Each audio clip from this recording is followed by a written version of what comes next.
Hola jóvenes, espero que estén súper bien. Este video es para explicar los apartados que nos faltan para el proyecto final. Como ustedes saben, en el proyecto final tenemos que entregar todo, inclusive lo del primer avance, ¿verdad? Que es esto que vemos ahorita. Entonces sí es súper importante que revisemos la retroalimentación individual y la retroalimentación grupal, que viene con más explicaciones y ejemplos, para corregir estos apartados y empezar con los nuevos. Vamos a ver los nuevos. ¿Eh? Esto es parte de lo viejo. Empezamos con los costos. Aquí es importantísimo que entendamos que la idea es poder especificar lo mejor posible cuánto presupuesto necesitaríamos para el proyecto. Puede ser que ustedes digan, bueno, es que yo no pienso cobrar porque yo quiero regalar eso a la institución con la que estoy trabajando, todo eso es entendible, pero en el caso de los proyectos, igual, aunque usted al final no lo cobre, deberíamos de tenerlo estipulado. ¿Okay? Entonces, el primer apartado es costos del proyecto. Este debe tener una descripción del costo total del proyecto y el costo por objetivo. O sea, los montos totales y los montos de los tres objetivos, así como una unidad de medida, el nivel de exactitud y los umbrales de control. Recordemos que cuando hablamos de unidad de medida, estamos hablando de cómo vamos a cuantificar los costos o los recursos del proyecto. Aquí es cómo vamos a calcularlo. Normalmente utilizamos para esto una moneda, ¿verdad? Colones o dólares. Pero también se puede hacer, hay gente que cobra dependiendo de la cantidad de participantes, dependiendo de las horas de trabajo o del material o dependiendo del servicio, ¿verdad? Lo más fácil es hacerlo con colones, por ejemplo. Entonces acá lo que hacemos es, básicamente la unidad de medida es definir la escala en la que vamos a estimar los costos. Entonces, por ejemplo, puede ser los costos del proyecto se estimaron utilizando como unidad de medida la moneda colón, colón costarricense, o por horas de trabajo, o por número de participantes, ¿verdad? O puede ser incluso por horas de trabajo expresados en dólares estadounidenses. O sea, ustedes eligen cómo lo quieren describir. En cuanto a el nivel de exactitud, esto se refiere, ya lo hemos visto en el tema de cronogramas, pero se refiere a indicar qué tan precisa es la estimación del costo, ¿verdad? Es decir, cuál va a ser el margen permitido para variar el costo real. Normalmente se hacen estimaciones inexactas, entonces se establece este rango por aquello que algo pase. ¿Cómo se podría escribir? Algo tan fácil como decir, las estimaciones de costos de proyecto presentan un nivel de exactitud de más o menos 10%, debido a que se basa en cotizaciones preliminares y referencias de proyectos similares, ¿verdad? Entonces, existe un rango de que el proyecto salga 10% más barato o 10% más caro. Eso es lo que nos da el nivel de exactitud y normalmente se hace en porcentaje. Por otro lado, tenemos los umbrales de control, que igual que en el cronograma, indican a partir de qué punto, si se desvía el costo, deberíamos de tomar acciones correctivas o de informar al equipo, ¿verdad? También se usa en porcentajes y básicamente esto lo que hace es que nosotros respondamos a la pregunta ¿cuánto puede desviarse el presupuesto? Antes de que tengamos que hacer alguna acción correctiva, antes de que tengamos que intervenir, ¿verdad? Esto es para monitorear el gasto. Entonces, puede decirse que si, digamos, si yo uso un 10% de umbral, significa que si sube un 10% o baja un 10%, entonces hay que analizar esta desviación y pedir solicitudes de cambio, ¿verdad? Entonces podríamos decir, se establece un umbral de control del 10% sobre el presupuesto estimado para cada objetivo del proyecto. Si la desviación supera este valor, se deberá revisar la planificación de costos y aplicar acciones correctivas, por ejemplo. Eso es lo que ustedes podrían redactar. Entonces, cuando hablamos de los costos del proyecto, nos referimos en resumen a indicar cómo medimos los costos, que es la unidad de medida, qué tan precisa va a ser esa estimación, que es el nivel de exactitud, y a partir de qué variación deberíamos intervenir para controlar el gasto, que sería el umbral de control. Entonces es algo que ustedes deciden. Muy bien, las reglas para la gestión del costo, aquí se les piden 10, recordemos, igual que con el cronograma, que no son números o montos, sino son normas que ustedes van a optar para manejar el dinero del proyecto. Puede ser, no sé, que todo gasto del proyecto debe ser contemplado en el presupuesto aprobado, que todo gasto debe contemplar su respectiva factura timbrada, por ejemplo, que no sé, que tienen que haber cotizaciones antes de hacer, no sé, 3 cotizaciones antes de decidir el proveedor, que los gastos deberían registrarse periódicamente o no sé, o que se van a hacer modificaciones de presupuesto solo si el coordinador o la coordinadora del proyecto lo aprueba. Ese tipo de normas son las que ustedes tienen que anotar ahí. Ahora, en el apartado de actividades es muy sencillo. Yo por objetivo, por actividad, voy a indicar cuánto va a ser el costo. Ustedes ya hicieron un ejercicio relacionado con esto. Nada más detállenlo bien. Acuérdense que una de las principales cositas que teníamos que corregir del primer avance es que no todo el mundo detalló todas las actividades, ¿verdad? Entonces sí, para poder hacer este apartado tenemos que mejorar esa otra asignación. Ahora sí, en el presupuesto detallado, ustedes lo que tienen que hacer es resumir el presupuesto total, completando esta tabla que aparece. ¿Verdad? Aquí ya no es por actividad, sino de todas las actividades, cuánto se va a gastar por servicios profesionales, cuánto por materiales, etcétera.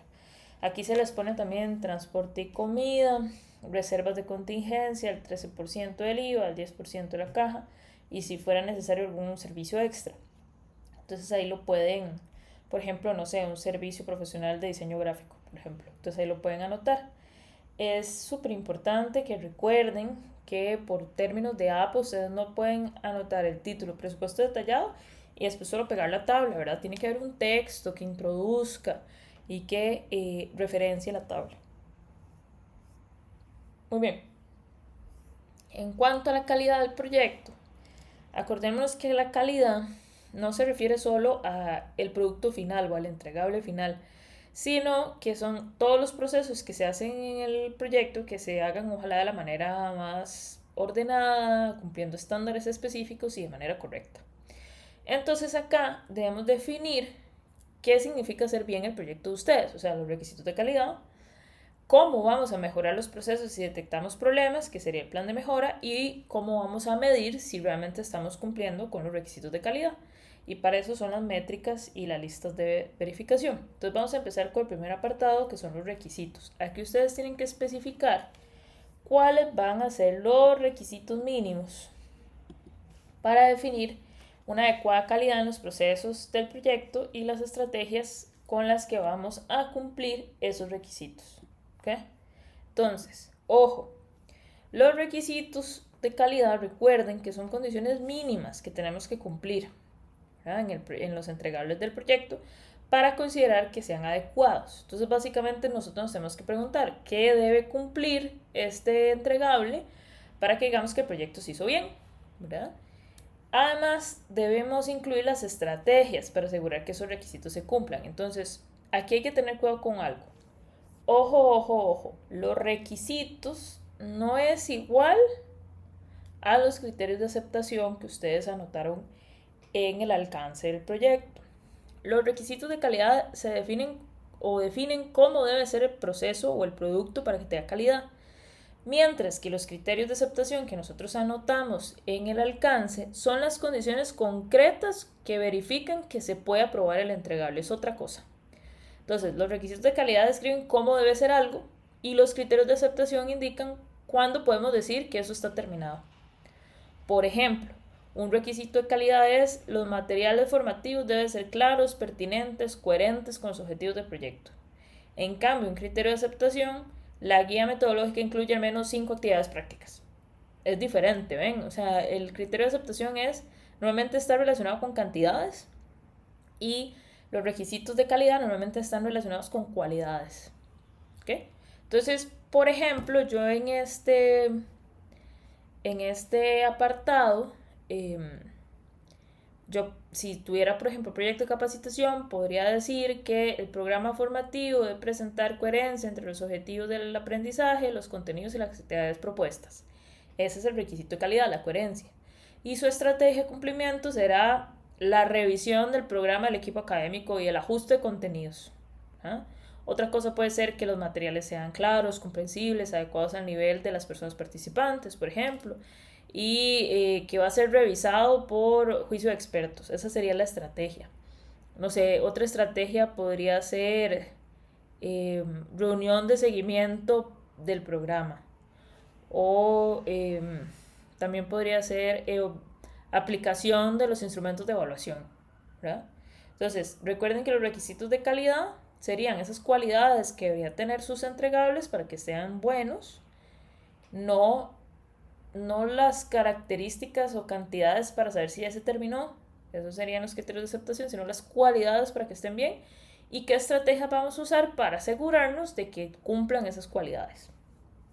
Ok, ahora, el plan de mejora incluye entradas, salidas, interesados, límites de control y objetivos de proceso. Entonces, vamos a hacerlo en español. Okay, el plan de mejora establece cómo vamos a revisar los procesos del proyecto y qué acciones tomaríamos si detectamos que hay problemas, ¿verdad? Entonces, el plan de mejora podría, es más, les voy a copiar y pegar un ejemplo para que ustedes vean eh, cómo se podría redactar. Vean que uno normalmente lo redacta en prosa. Eso es muy importante. O sea, yo podría aquí poner, y voy a eliminar un momentito esto. Un momentito nada más. Yo podría poner el plan de mejora del proyecto complementa, vamos a ponerlo en otro color y con otra letra para que se entienda que es un ejemplo. Azul. Entonces, el plan de mejora del proyecto contempla el seguimiento de los principales procesos mediante la identificación de entradas, salidas, interesados, límites y control y objetivo de mejora. Esto es una introducción. Entonces, en primer lugar, en el proceso de diseño de materiales, digamos que este es el primer proceso de acuerdo al ciclo de vida. Tiene como, que sería el proceso de inicio, ¿verdad? De planificación. Tiene como entrada, vean. Es el primer elemento que se les pide. Tiene como entrada los resultados obtenidos del diagnóstico, los cuales permiten orientar la elaboración de la guía como producto de salida. Aquí está el otro elemento que se les pide. Y en este proceso participa principalmente el equipo académico, que los interesados, ¿verdad? Esto hace referencia a interesados. Como límite de control, que sería el otro elemento que se les pide, ¿no? Se establece, que sería como un umbral de control, se establece un máximo del 10% de observaciones durante la revisión del material. Si existiera más del 10%, ¿verdad? Eso significaría que si existiera más del 10%, tenemos que hacer cambios radicales. ¿En qué? En el objetivo de mejora. ¿Cuál es el objetivo de mejora que plantea aquí? Fortalecer la pertinencia de los contenidos desarrollados. Entonces, vean qué es. Por fase, las fases que ustedes tienen de ciclo de vida. ¿Cuáles van a ser las entradas? Es decir, ¿cuáles van a ser aquellos documentos que nosotros o procesos que nosotros necesitamos para poder hacer esto? ¿Cuál va a ser la salida? ¿Verdad? En este caso, en el diseño de materiales, la entrada son los resultados de su diagnóstico. La salida va a ser la guía metodológica. El interesado en este caso, en este proyecto particular, es el equipo académico. ¿Cuál va a ser el límite de control? Un máximo de 10% de observaciones. ¿Cuál va a ser el objetivo? Si tiene más del 10% de observaciones, tengo que revisar la pertinencia de los contenidos. Eso ustedes lo desarrollen dependiendo de su proyecto. Vean en tercer lugar, porque acuérdense que en segundo lugar sería aquí. Acuérdense que esto es por fases, por las fases que ustedes anotaron en el ciclo de vida. En este ejemplo de proyecto, en segundo lugar, el proceso que sigue la ejecución de talleres, ¿verdad? Que sería en procesos de Pinbook, ejecución. Entonces, como entrada, materiales diseñados en el proceso previo. Normalmente funciona así como en el Pinbook. Como salida, los talleres realizados con el personal docente, ¿verdad? Y ahí también se puede poner las listas, las evaluaciones, X. Los interesados, obviamente, en este caso serían los docentes o las docentes. Y límite de control, la participación mínima de 80%. y objetivo. Si no participa el 80%, hay que mejorar, fortalecer la asistencia de actividades formativas. Eso de jóvenes. Entonces, por fase, ¿qué entradas deberíamos agarrar?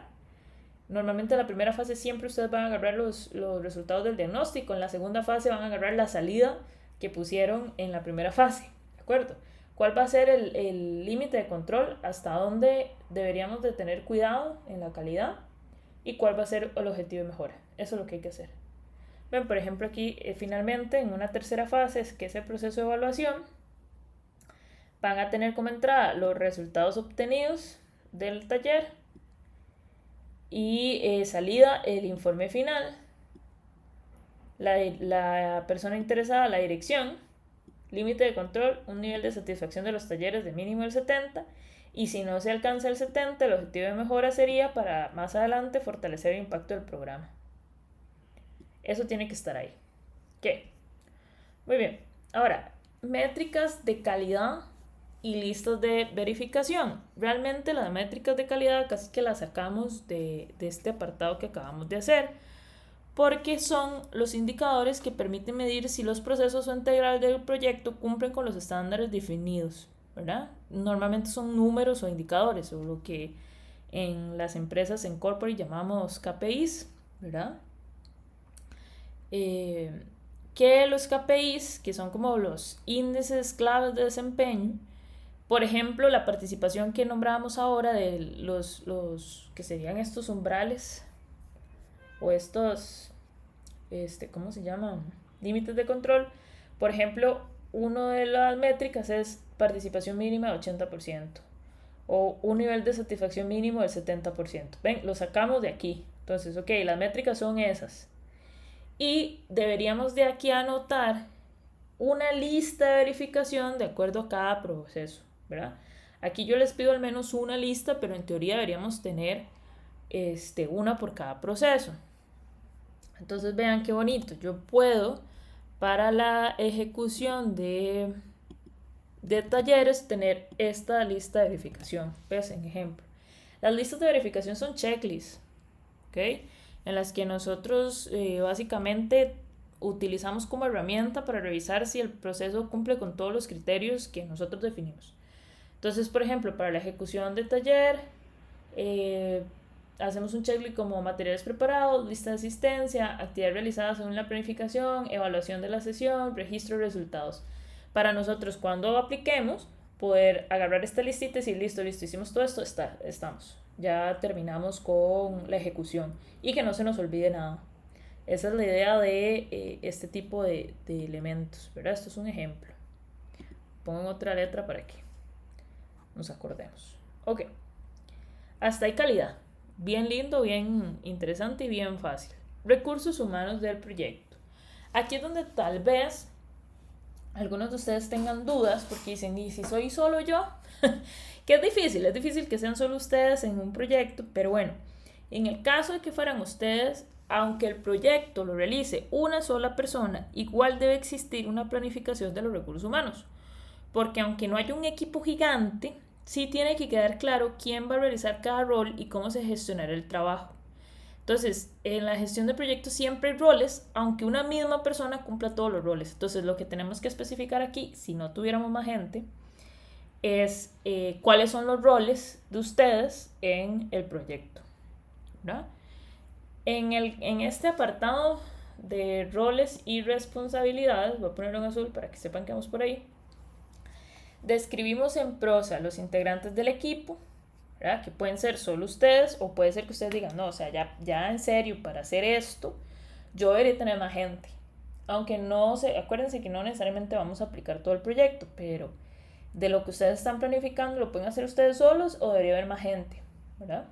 Entonces, aquí debemos decir quiénes serían los integrantes del proyecto, cuál sería su rol, cuál sería su grado de autoridad, su responsabilidad y su competencia. Esto, si cambia por objetivo, debería esto entonces especificarse para cada objetivo. ¿Ok? También si tenemos, o sea, no tenemos gente en el equipo, pero tenemos personas voluntarias, estudiantes asistentes o trabajos comunales, por ejemplo, O empresas aliadas, deberíamos también aquí describir lo mismo, ¿verdad? El rol, el grado de autoridad, la responsabilidad de la competencia. Ahora, un ejemplo de eso, para que nos quede clarísimo. Voy a copiar y pegar. Por ejemplo, si aquí en azulito, para que nos quede clarísimo.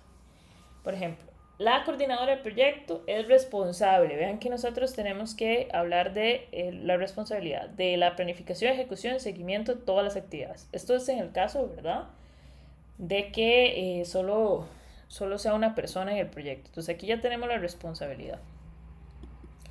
Tiene autoridad, entonces el otro elemento, para tomar decisiones relacionadas en la organización, la distribución de presupuesto y la coordinación de personas participantes.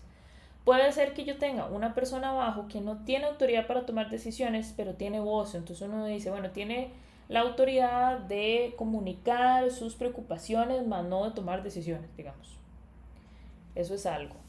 Ven, importante, esto aquí dice que es responsable, pero en realidad esto es su rol. ¿Cuál es el rol de la persona coordinadora?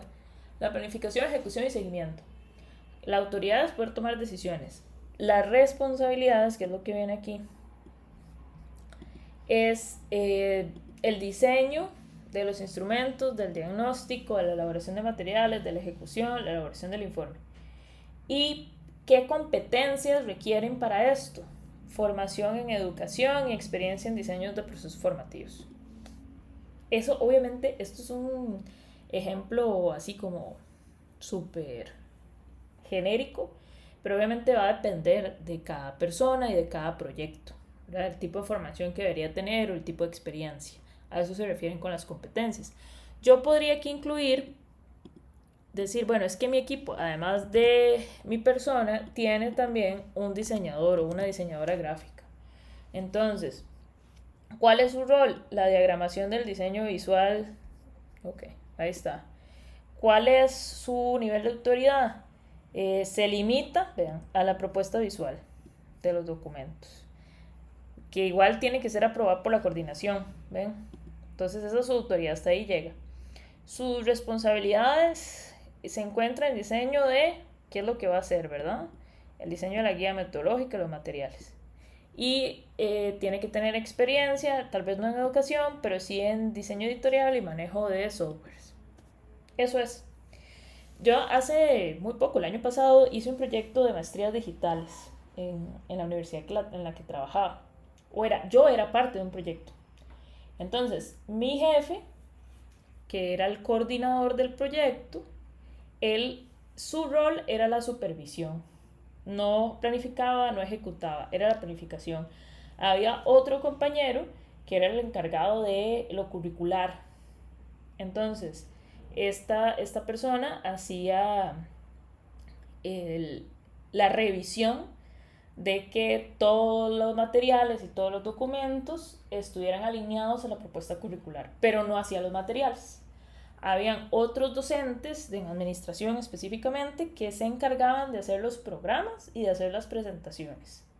Había una empresa que no era parte de la universidad, una empresa que hacía el diseño gráfico de los materiales. Y, por ejemplo, estaba yo, súper outsider, que me encargaba de hacer los módulos de introducción a la autorregulación académica, la organización del tiempo. Entonces yo hacía los materiales, como decir, como el equipo docente, de esos módulos nada más. Y mi compañero curricular se aseguraba que tanto lo que hacía yo como lo que hacían los docentes siguiera la malla curricular. Los de diseño se encargaban de lo que nosotros le entregábamos en blanco, de generarle diseño gráfico, y mi jefe, la responsabilidad de mi jefe solo era estar dándole seguimiento a que todo se cumpliera según los criterios de calidad y en el tiempo y en los costos. ¿Ven? Entonces a eso se refiere este apartado, el yo poder especificar quiénes son las personas, cuál es su rol, cuál es su grado de autoridad, cuáles son sus responsabilidades y qué competencias deberían de tener. Ok.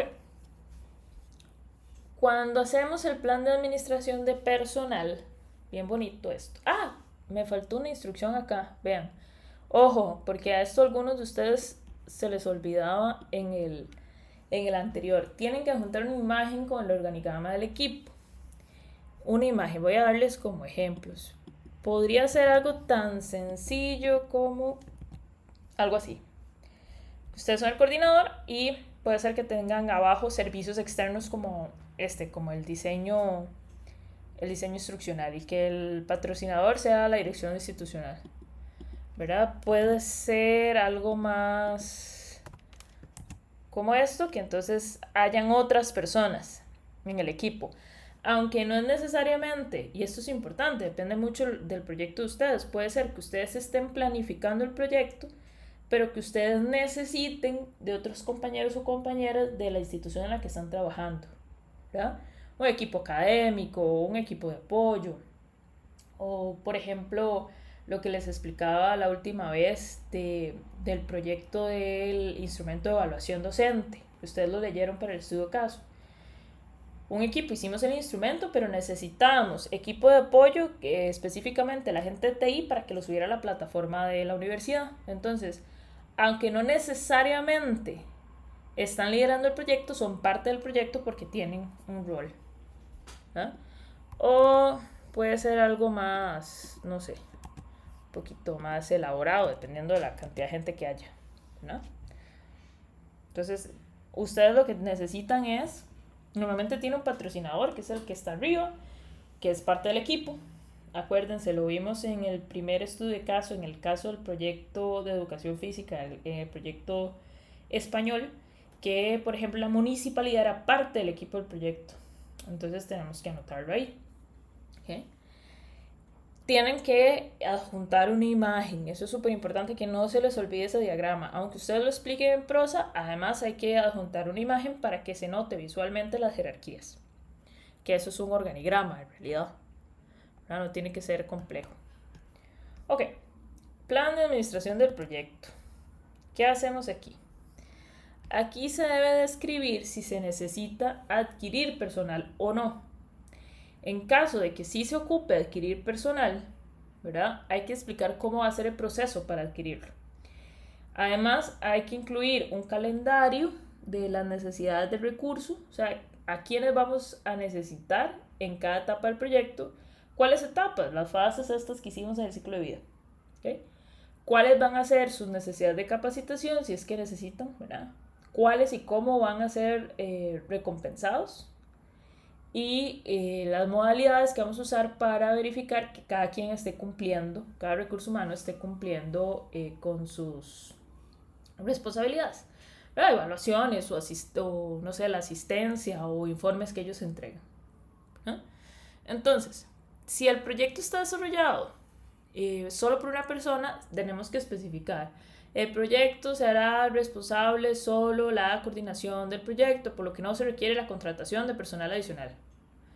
O más bien, sí, ok, ocupamos un diseñador visual o gráfico para los materiales didácticos.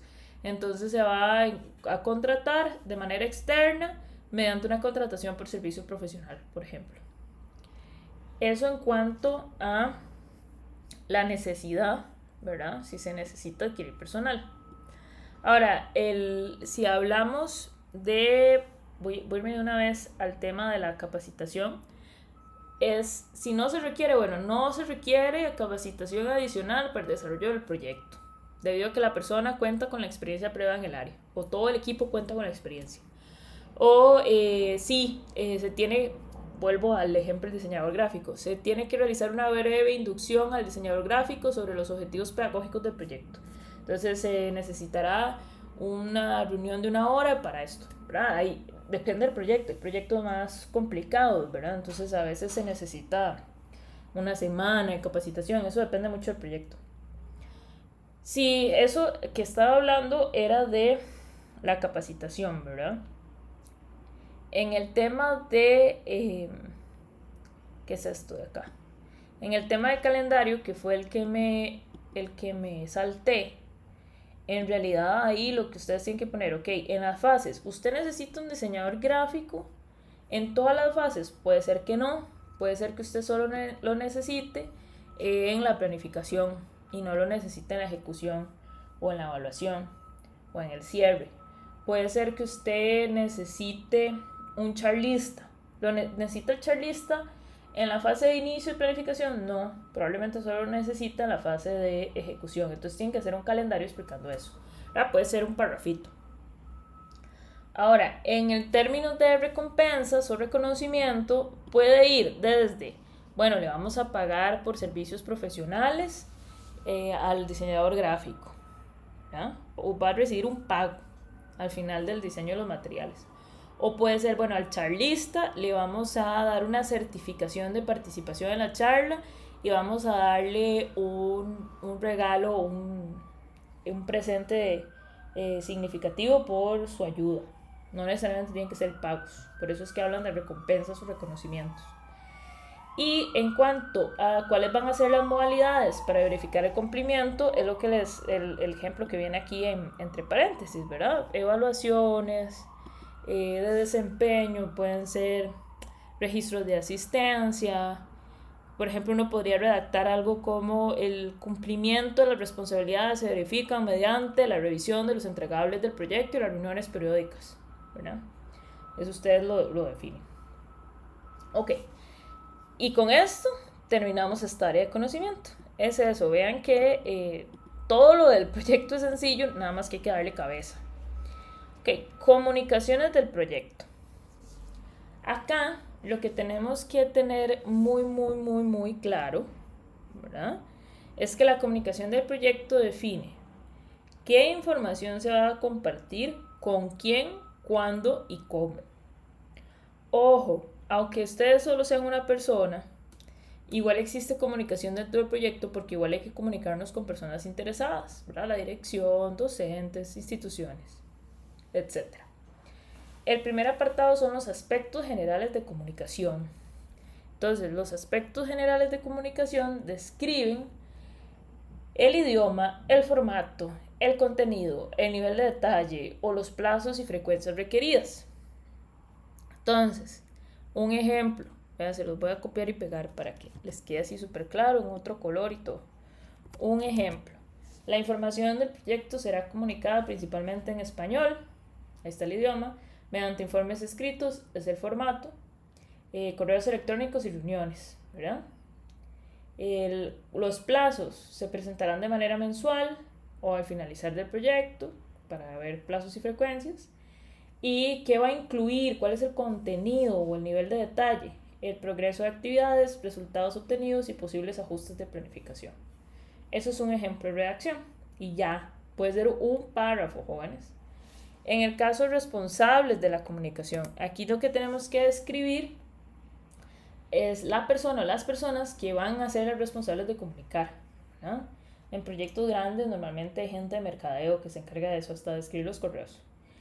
Y la persona responsable de no solo quién va a comunicar, sino quién va a utilizar que esa información se dé y quiénes son los grupos que lo van a recibir. Entonces, vean. Aquí está un ejemplo. La persona responsable de la comunicación, o sea, de informar, será la coordinadora del proyecto. ¿Quién va a elaborar, distribuir la información relevante a quiénes? A los interesados.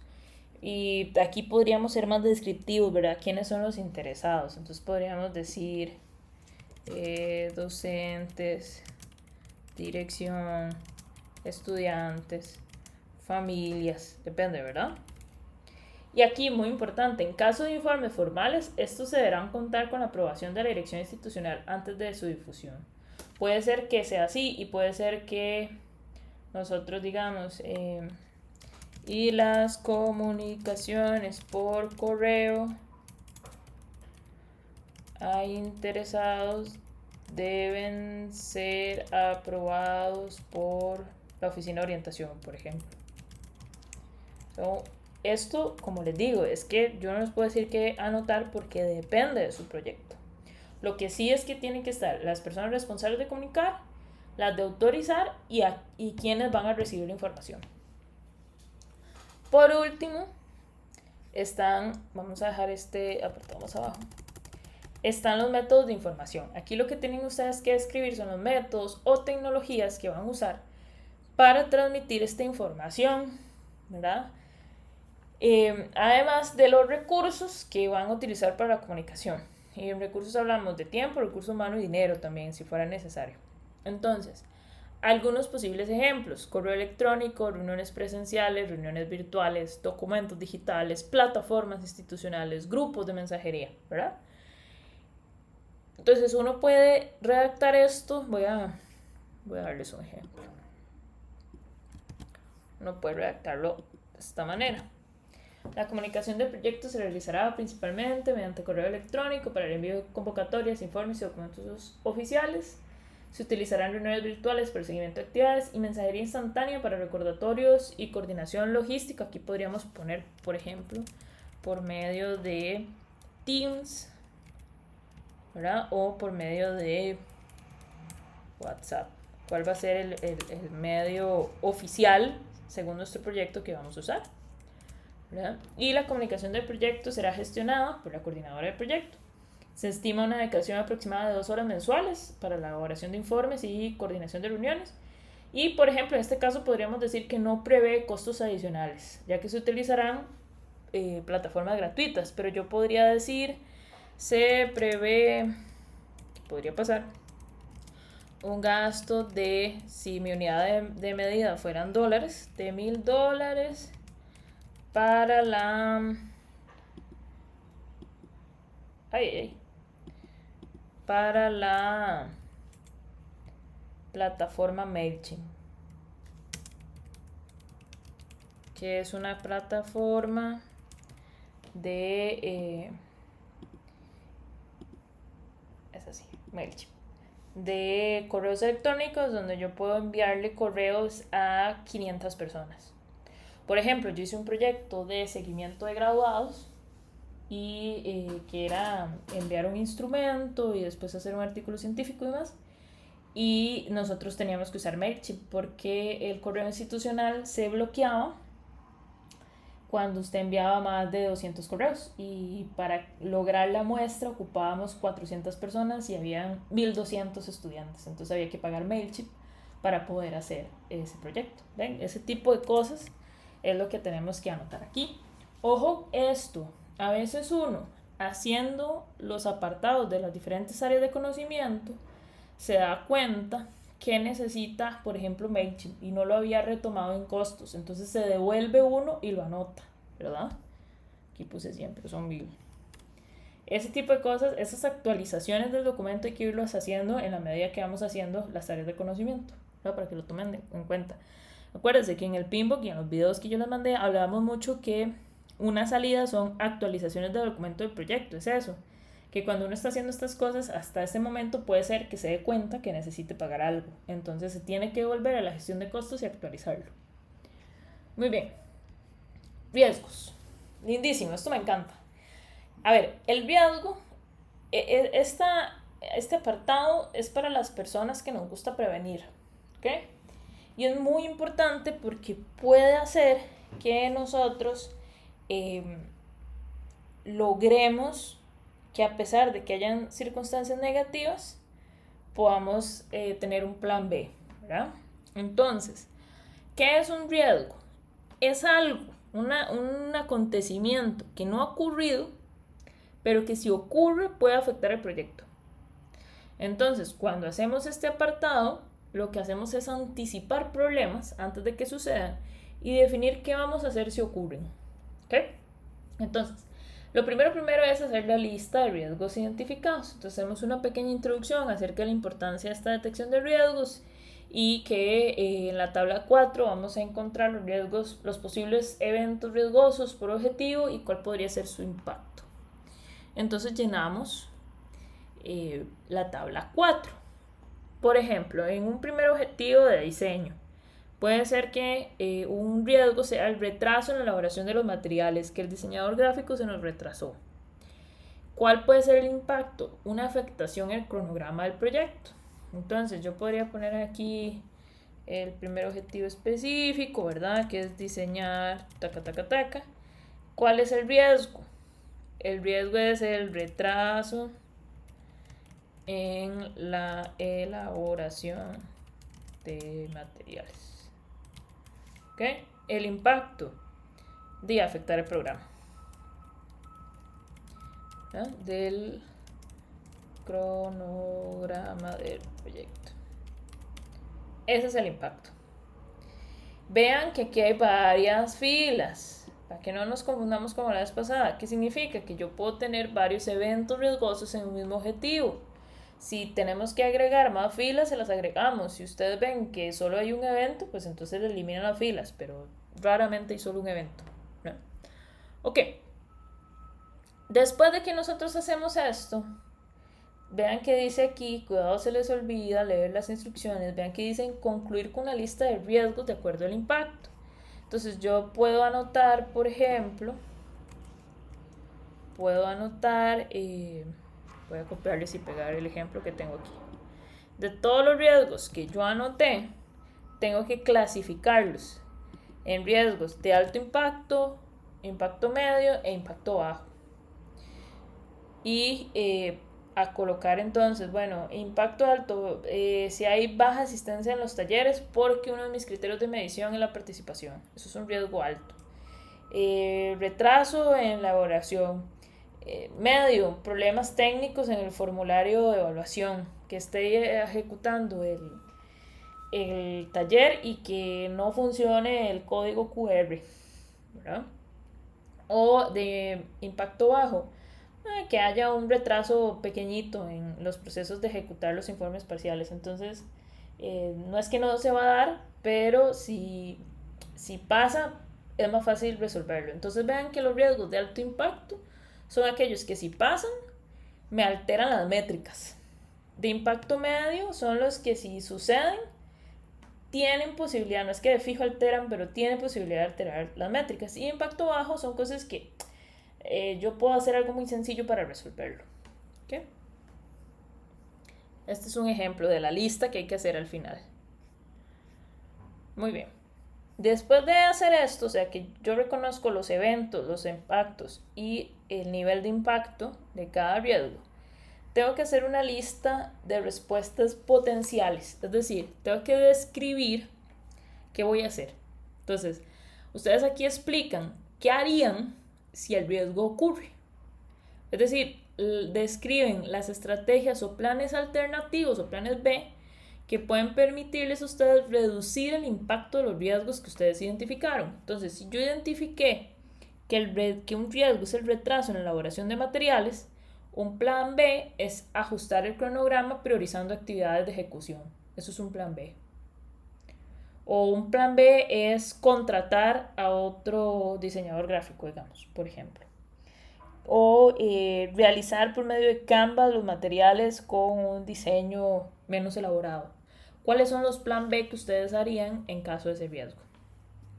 Muy bien, terminamos este apartado. Seguimos con adquisiciones del proyecto. Es muy sencillo. Aquí uno lo que necesita es saber si hay bienes o servicios que el proyecto necesita de otras personas físicas o de otras empresas, o sea, de seres externos, ¿verdad? Aquí uno se pregunta qué necesito comprar o contratar para ejecutar el proyecto.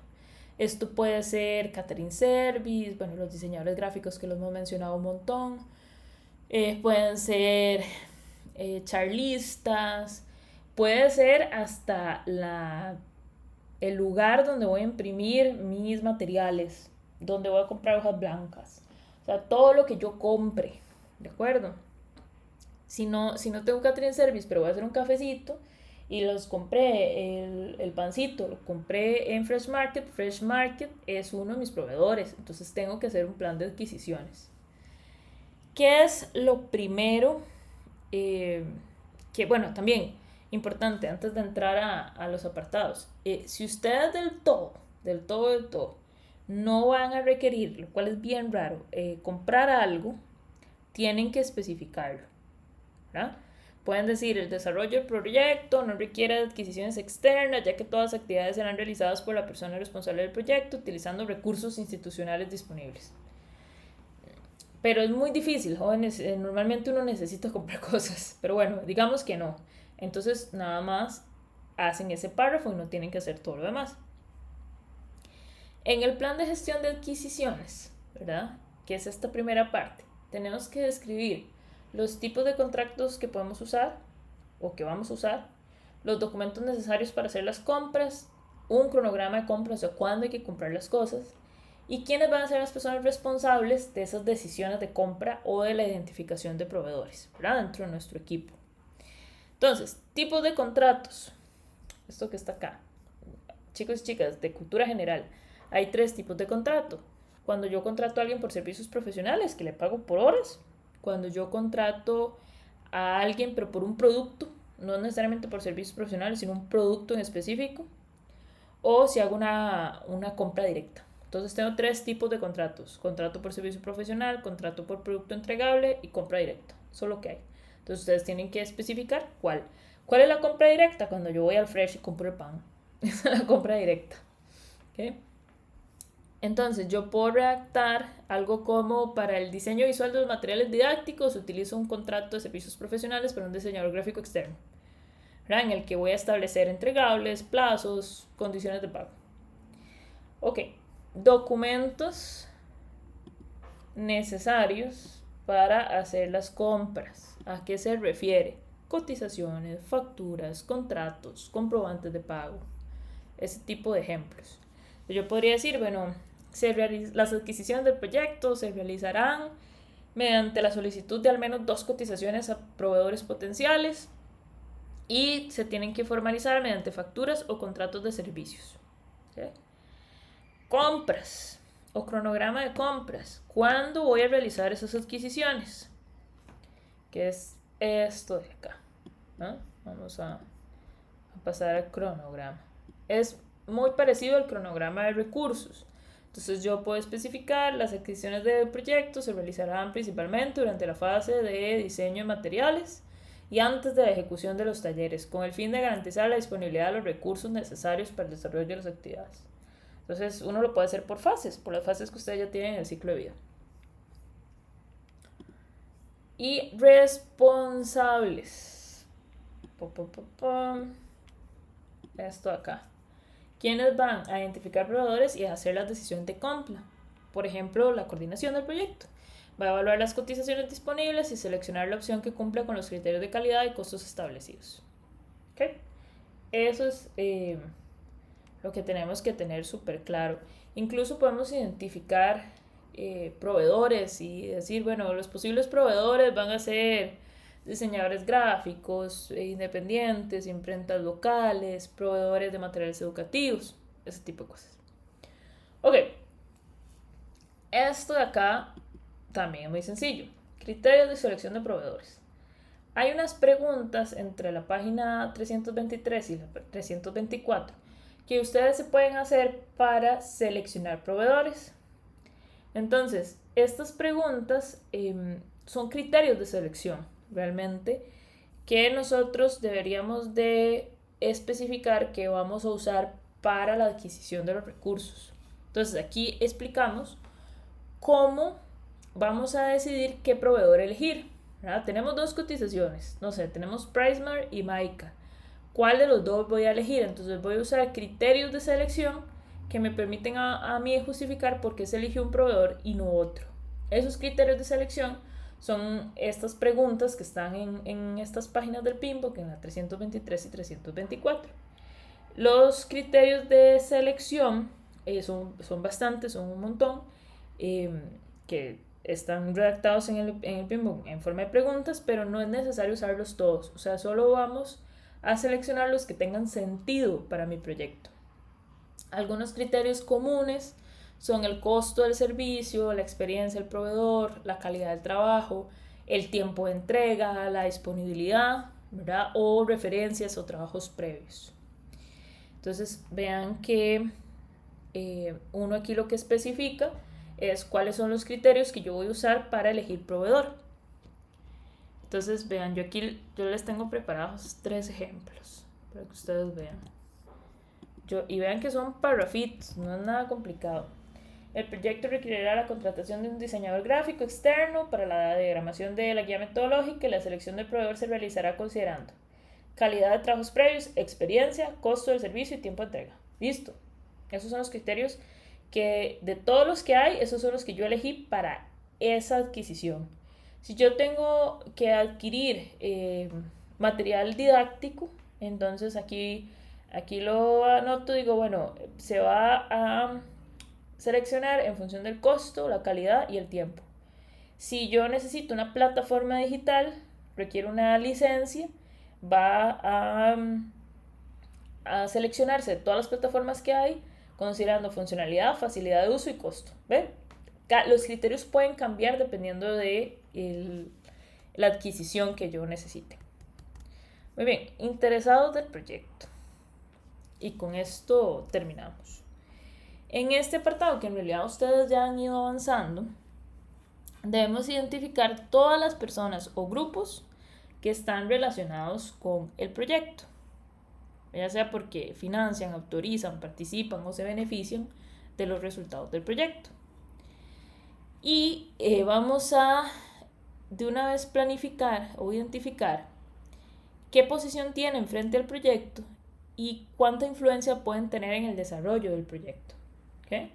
Acuérdense que lo vimos hace muchísimo, como la tercera semana, segunda semana, que pueden ser internos o externos, pueden ser, que los interesados pueden ser patrocinadores, clientes, usuarios, vendedores, socios o grupos y organizaciones, ¿verdad? Entonces hay diferentes tipos de clientes, de interesados, y yo no solo voy a poner dentro de mis interesados, bueno, el director, sino decir que el director es el patrocinador del proyecto, por ejemplo. Que los usuarios, bueno, el estudiantado, sí, pero el estudiantado es el usuario, o los docentes y las docentes son los usuarios del proyecto, ¿verdad? Entonces tiene que venir las personas, pero también la categoría de esas personas interesadas, ¿verdad? Ok, y se redacta en prosa. Entre los principales interesados del proyecto se encuentra la dirección del centro educativo, que actúa como patrocinadora, el personal docente, que actúa como cliente, ¿verdad? XXX. Después de hacer eso, tenemos que hacer esta última partecita, que es la información de evaluación y clasificación de interesados. Entonces, a partir de la identificación que hicimos arriba, por objetivo específico, vamos a ver dónde están los interesados, dónde actúan. Puede ser que un mismo interesado esté en todos los objetivos, puede ser que solo esté en uno. Por ejemplo, puede ser que la dirección esté en todos, pero si es una capacitación para el cuerpo docente, solo va a estar en el objetivo relacionado con la aplicación de talleres, por ejemplo.